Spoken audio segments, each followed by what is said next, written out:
ফাঁকিবাজি স্টাইলে মেয়েকে ১০ মিনিটেই বানিয়ে দিলাম মিনি কেক। আর এই কেকগুলো খেতে এত যে মজা হয়েছিল কি আর বলবো। আর উপকরণও কিন্তু খুব সামান্যই লাগে। একটি মাত্র ডিম দিয়েই আমি কেকগুলো বানিয়েছিলাম। অনেকগুলো কেক হয়েছিল। তো যাই হোক, প্রথমে আমি ফ্রিজ থেকে একটি মাত্র ডিম বের করে নিলাম। আর ডিমটা ১০ মিনিট আগেই বের করে রেখেছিলাম ফ্রিজ থেকে। এরপরে দিয়ে দিলাম পরিমাণ মতো চিনি আর সামান্য একটু লেবুর রস দিয়ে দিচ্ছি যেন ডিমের গন্ধটা না থাকে। আর দিয়ে দিলাম লবণ। লবণটা যেকোনো মিষ্টি খাবারের টেস্ট ব্যালেন্স করতে সাহায্য করে। এখন আমি চামচ দিয়ে সমস্ত উপকরণগুলো ফেটিয়ে নিব যতক্ষণ না পর্যন্ত একেবারে সাদা সাদা ভাব না চলে আসে। যেহেতু আমি ডিম আর কুসুম আলাদা করিনি, তাই অনেক বেশি ফেটতে হবে। বেশ কিছুক্ষণ ফেটিয়ে নেওয়ার পরে উপর থেকে সাদা সাদা ভাব চলে আসবে আর চিনিগুলোও কিন্তু একেবারে গলে যাবে আর ডিমের কালারটা চেঞ্জ হয়ে যাবে। তো যাই হোক, অনেকক্ষণ প্রায় ১০ মিনিট মতো ফেটিয়ে নেওয়ার পরে আমার ডিমের কালারটা একেবারে চেঞ্জ হয়ে গেছে। উপরটা দেখতেই পাচ্ছেন কেমন সাদা সাদা হয়ে আছে।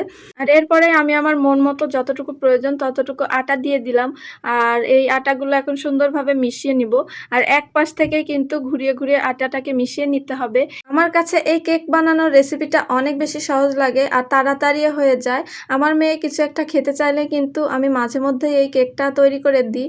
আর সবথেকে মজার বিষয় হচ্ছে আমার মেয়ে মনে করে যে এটা হয়তো কোনো পিঠা, তবে এটা তো পিঠা নয়, এটা তো কেক। তো যাই হোক, আমার তো আটাটা মেখে নেওয়া শেষ, সুন্দর হয়েছে মেখে নেওয়া। এরপরে আমি একটি ফ্রাই প্যানে পরিমাণ মতো তেল দিয়ে দিয়েছি আর যে ব্যাটারটা মাখিয়ে রেখেছিলাম সেটা ছোট ছোট করে দিয়ে দিচ্ছি। আর এই কেকটা কিন্তু ফুলে একেবারে ডাবল হয়ে যাবে। চুলার আঁচটা খুবই সামান্য রেখেছি, নয়তো নিচে পুড়ে যাওয়ার সম্ভাবনা থাকে। আর আমি আস্তে আস্তে দিয়ে দিচ্ছি।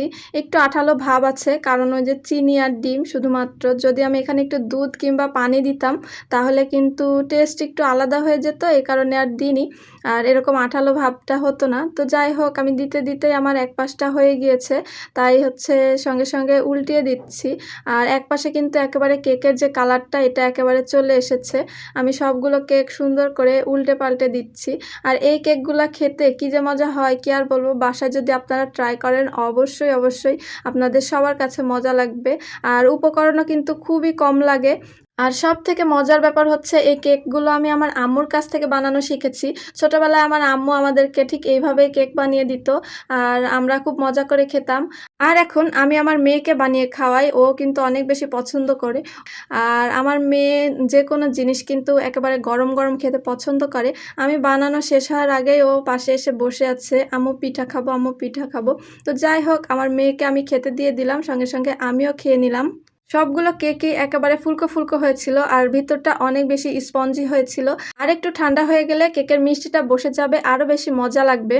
আপনারা চাইলে বাসায় এটা ট্রাই করে বানিয়ে খেতে পারেন। তো যাই হোক, আজকে এখানে বিদায় নিচ্ছি। আল্লাহ হাফেজ সবাইকে।